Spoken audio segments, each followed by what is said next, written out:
สบายดีและสวัสดีทุกคนยินดีต้อนรับเข้าสู่ช่องอาคาน้อยเนาะตอนนี้อยู่สวนคือหลายคนอาจสิสงสัยว่าเป็นหยังคือช่วงนี้บ่ค่อยเฮ็ดคลิปเนาะคือเนื่องจากว่ามีครอบครัวมีลูกมีเมียมาก็ภาระมันจะเพิ่มขึ้นพี่น้องเอ้ย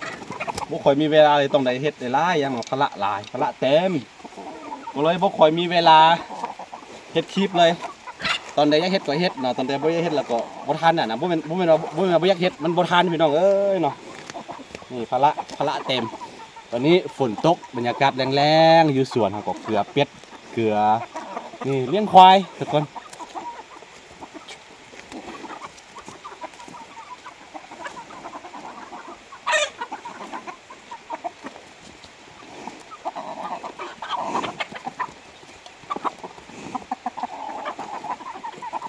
เอาอันสาลีข้าวโพดนี่เกลือ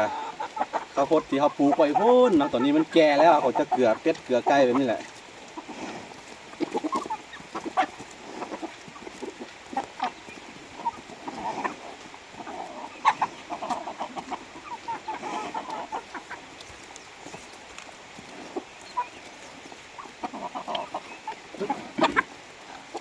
รู้สึกว่านี่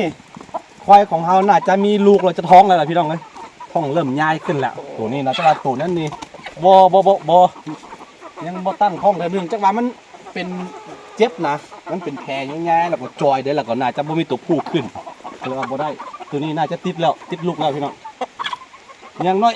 ตามธรรมดานี่มันตั้งท้องประมาณ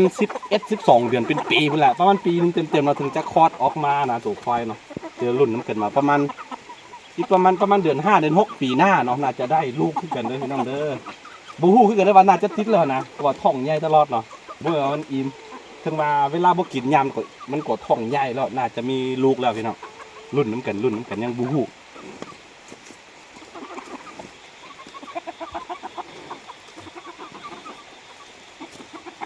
เสาคู่ก็ไปใส่ไปได้แล้วพี่น้องเนาะท้องใหญ่แล้วก็ไปอยู่เฮือนไปอยู่บ้านต้องได้มีที่เข้ามากับน้องไซเนาะตอนนี้น้องไซคาบ่ได้เฮียนเนาะถ้าฮอดช่วงที่เฮียนเนาะก็จะได้ไปโรงเรียนมาคนเดียวบ่มาบ่ได้เพราะว่ามีควายแล้วก็มีหาเลี้ยงปลาของเฮาก็เริ่มใหญ่แล้วพี่น้องเอ้ยเดี๋ยวมื้อใดว่างๆแล้วสิให้ไม่ว่าสิอัปเดตให้ทุกคนได้เบิ่งกันตอนนี้ฝนตกแล้วก็บ่ได้ไปเกลืออาหารเวลาฝนตกเฮาเกลืออาหารให้ปลามันจะตายเดี๋ยวสิพาไปเบิ่งหน่อยนึง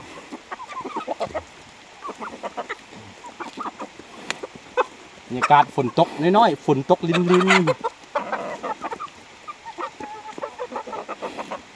น้องมีโตว่าน้องมีโตยังท่วงอยู่ว่าเป็นอย่างคือบ่เฮ็ดคลิปบ่เห็นเฮ็ดคลิปเลยเนาะคืออย่างที่บอกไปมันขึ้นหลายๆปัจจัยเข้ามาเนาะภาระครอบครัวก็หลายเนื่องจากว่าเฮามีลูกมีเมียมามันก็หลายๆอย่างมันก็เปลี่ยนไปพี่น้องเลยเนาะแล้วก็บวกกับว่ามันก็ถึงจุดอิ่มตัวได้พี่น้องเลยเนื่องจากว่าสมัยนี้มันก็มีช่อง YouTube เกิดขึ้นหลายเนาะแบบว่า FC สามารถเลือกเบิ่งแบบว่าช่องอื่นได้ที่บ่แม่นแต่ของเฮาน่ะก็เลยว่ายอดวิวยอดดูมันก็จะน้อยลงนะเฮาก็บ่ค่อยมีกำลังใจเฮ็ดปานใดมันก็ถึงจุดอิ่มตัวพี่น้องเอ้ยนี่แหละเฮาถือว่าโชคดีที่ว่าเฮายังฮู้ทันว่ายังแบบว่าสร้างนี่สร้างนั่นไว้เป็นบ่ให้เฮาแบบว่าถึงว่าเฮาสิบ่เฮ็ดคลิปบ่เฮ็ด YouTube ก็แล้วแต่เฮาก็สามารถอยู่ได้นะเพราะว่าเฮาก็ได้สร้างพื้นฐานไว้ระดับหนึ่งแล้วพี่น้องถือว่าโชคดีไปต้องขอบใจ FC ขอบใจทาง YouTube เนาะที่แบบว่าเฮาสามารถแบบว่าสร้างเนื้อสร้างตัวได้แบบระดับหนึ่งนะถึงว่าเนาะถ้าวันหนึ่งข่อยเลิกเฮ็ดคลิปไปเนาะมันจะสิบ่มีรายได้เลยเด้บ่มีรายได้ทางอื่นเลยเด้เฮาก็ต้องได้พึ่งพานี่เฮาก็ได้สร้างไว้แล้วทุกคนเดี๋ยวอีกบ่กี่ปีหน้าก็จะมีผลไม้ที่เฮาปลูกไว้เนาะควายที่เขาเลี้ยงไว้ก็สิออกดอกออกผลเนาะปลาทุกอย่างเอาก็เกี่ยมพร้อมไว้แล้วพี่น้องเอ้ยบ่เป็นหยังเนาะ สู้ซนต่อไปมันก็เป็นวิกฤตอันนึงบ่แม่นแต่เฮาเนาะหลายๆคนก็เจอคือกันนะมันก็เป็นธรรมดาชีวิตมีขึ้นมีลงนะทุกคนตอนนี้เฮาก็อย่างที่บอกไปเฮาบ่ค่อยได้เฮ็ดคลิปเป็นประจำแล้วก็รายได้ก็บ่ค่อยมีปานใดเฮาต้องได้นี่พวกนี้แหละเพิ่งพาพวกนี้อันนี้ก็เป็นทรัพย์สินนะได้หลายหมื่นเติบเลยนี่ โอเคเดี๋ยวสิพาไปเบิ่งป่าด้วยหนึ่งกัน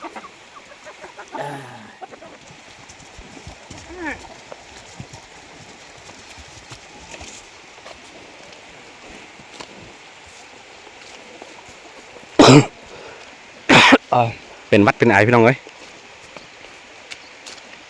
วันนี้เอามาปลูกต้นอันมะกรูดมาปลูกกันมะละกอพี่น้องเพราะว่าโซคูเพาะไว้มันออกหลายก็เลยมาปลูกปลาเขาปล่อยไป5,000 ตัวเลยพี่น้องเด้อ3 หนองเนาะเฉพาะหนองนี้เขาปล่อยไปประมาณ3,000 ตัว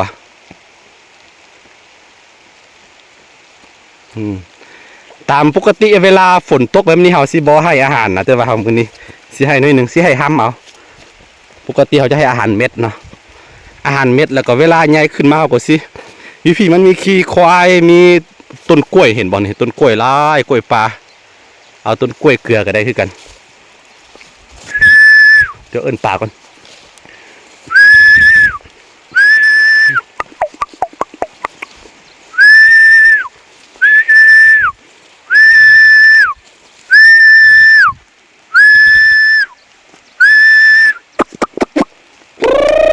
เขาเอิ้นคือเอิ้นไก่เลยทุกคนเห็นบ่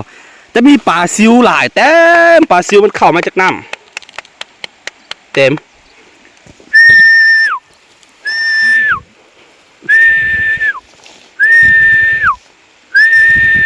นี่เห็นบ่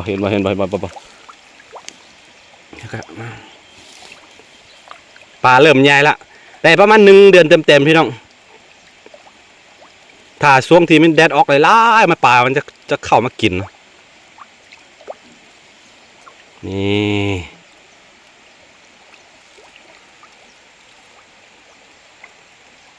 บ่เห็นตัวมัน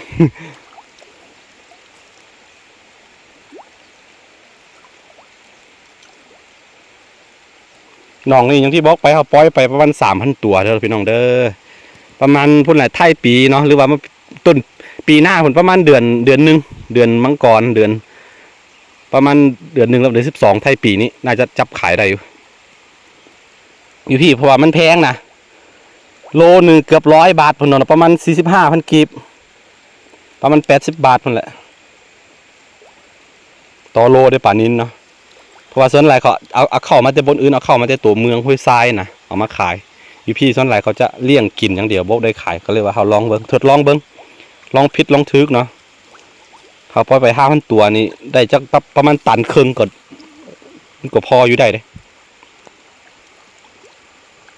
เขาปล่อยตั้งแต่เดือน7เนาะ7 8 9 10 11 12เดือน12ในประมาณ6 เดือนนี่น่าจะจับขายได้อยู่ประมาณ2 ตัวโล3 ตัวโลสินะตามแผนเนาะแล้วก็ตัวน้องนี่บ่ค่อยตายเลี้ยงน้องกลางคนจะตายเนาะตายน้อยนึงเหลือประมาณ80%ก็ถือว่าได้โอเคอยู่นี่เห็นปลาออกมา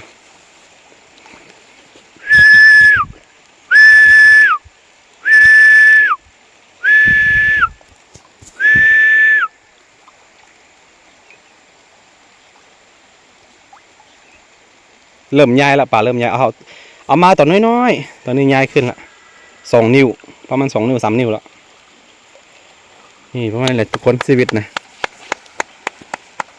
ช่วงนี้อาจจะอยู่ภูอยู่ป่าแบบนี้เลี้ยงน้องพวกนี้น้องควาย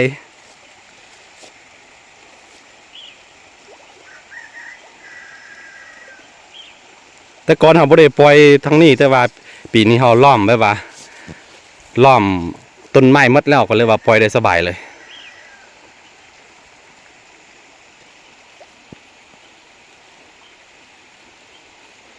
บรรยากาศยามฝนพี่น้องเอ้ยประมาณนี้เนาะ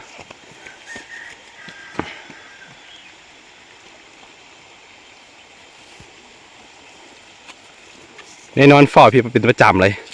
เพราะว่าเวลาฝนตกมานี่น้ำระบายบ่ทันเราต้องได้เฝ้าจะเป็นน้ำที่น้ำหลายแบบเอามาเจ้าห้วยเลยเขาเปลี่ยนไทยน้ำ24 ชั่วโมงเนาะก็เลยว่าปลาก็น่าจะใหญ่ไวอยู่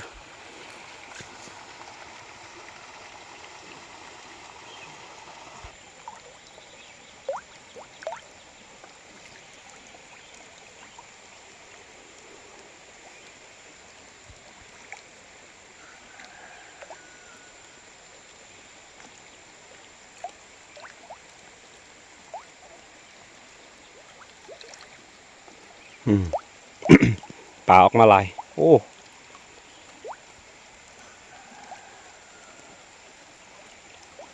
เดี๋ยวมันเริ่มใหญ่เลยเด้อพี่น้องเห็นปะ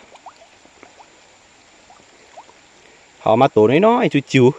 ๆตอนนี้เริ่มใหญ่ละ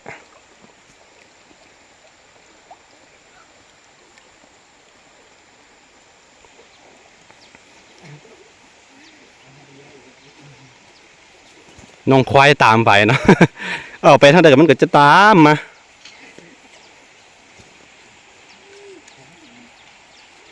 กลายเป็นตัวผู้หลายพด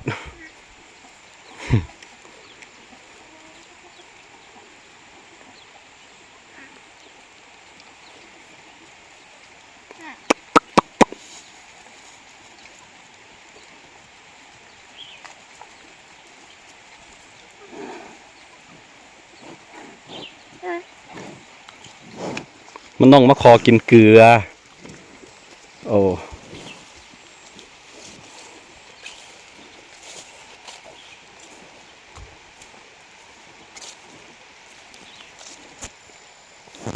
นี่มักซิดาทับทิมเนาะเป็นมักแล้วพี่น้องเห็นป่ะ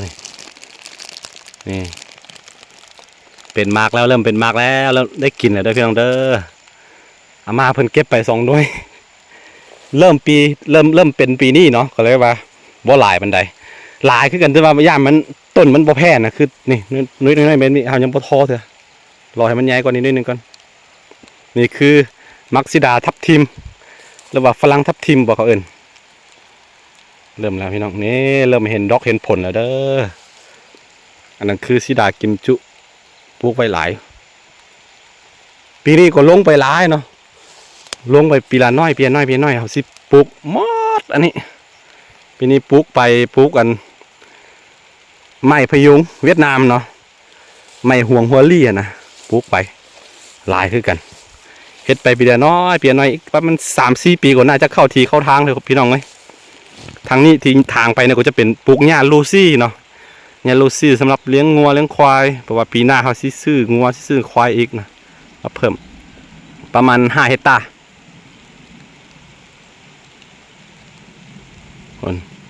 อันนั้นจะเป็นดอกแคมเนาะต้นแคมนะต้นแคมเนี่ยควายกินดีเขาบ่ได้ปลูกเลยทางออกเผาแล้วมันก็ขึ้นเนาะสบายแล้วเด้เฉพาะอันที่เลี้ยงสัตว์เลี้ยงวัวเลี้ยงควายประมาณ5 เฮกตาร์เลยพี่น้องเด้อถ้าลายไปเป็นไร่ก็ประมาณเฮกตาร์หนึ่ง6 ลายครึ่งเนาะ6-5-30ประมาณ30 กว่าไร่นะ30-40 ลายพุ่นนี่แหละเอามาอัปเดตชีวิตให้ทุกคนได้รับได้ชมกันนานๆที่จะมาเนาะคือเฮาสิเลิกเฮ็ด YouTube ไปเลยคือสิบ่แม่นเนาะเฮาต้องได้เฮ็ดแต่ว่ามือใดว่างมือใดทันเราจึงได้เฮ็ดนะอย่างที่บอกไปในต้นคลิปนั่นแหละมันมีภาระหลายเนาะบ่ค่อยมีเวลาเข้าภูเข้าป่าอยู่ภูอยู่ป่าอยู่แต่ว่าเฮาเฮ็ดอันอื่นน่ะนะถึงว่าเนาะบางทีซื่อๆเด้อถ้าว่าเฮาบ่ได้เฮ็ดจุดนี้เนาะบ่ได้เฮ็ด YouTube แล้วก็อาจจะไปเฮ็ดแนวอื่นอาจจะได้เห็นพันๆอยู่พี่น้องต่อไปเนาะถ้าว่ากรณีค่อยเลิกเฮ็ด YouTube ไปเลยหั่นนะก็อาจจะเฮ็ดอันอื่นเนาะจะเฮ็ดอันอื่นแต่ว่าผู้คนอาจจะได้เห็นอยู่เดี๋ยวรอติดตามไปเนาะรอติดตามไปมีแผนอยู่ โอเคพี่น้องเนาะติดตามกันไปผู้ใดอยู่ก็ขอบใจเนาะขอบใจที่อยู่น้ำกันมาตลอดพี่น้องเอ้ยเนาะหาซีบ่ทิ่มมันเฮาก็สิเฮ็ดอยู่แต่ว่าเฮาก็สิบ่ได้เฮ็ดเป็นประจำคือที่ผ่านๆมานะโอเคประมาณนี้ทุกคน